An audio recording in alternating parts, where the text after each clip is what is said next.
If you're having a hard time getting to the bolt that's right here at the top, because it is kind of narrow space, I'll use my T20 bit right here, my Torx T20 bit, and a 1/4 inch ratcheting wrench.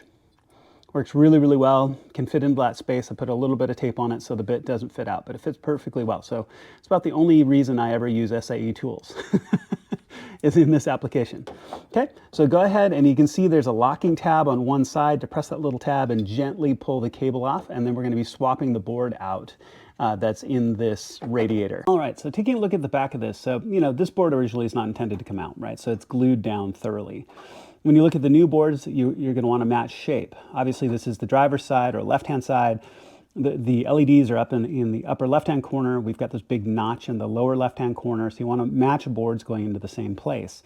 You wouldn't want to mismatch boards, right, when you pull them out of the kit. So what I'll usually do is I will work a pick tool under the corners of this board. I always want to be gentle. Who knows, maybe you want to swap back someday. So this is just more art than science.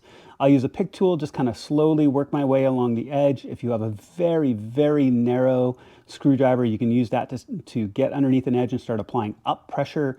The glue that holds these down is strong but brittle, so once you kind of get underneath the edge, it'll tend to pop free. So just keep working at it, working at it, working at it. And when we get this off, I'll show you what it looks like. When we get this off, you'll have some residue glue left behind and the like. We'll take all of that off. But go ahead and work this board off next. I have seen some folks just get an edge of a screwdriver underneath it and just bang it with a hammer and just bang it off. I don't recommend that. Take your time, be careful, pry this off gently. All right, so this will let go really easily. It took me about 5 seconds. I've had some take me a lot more time. But you can see the glue on the back of the LED board. You can see a little bit of the residue glue left behind.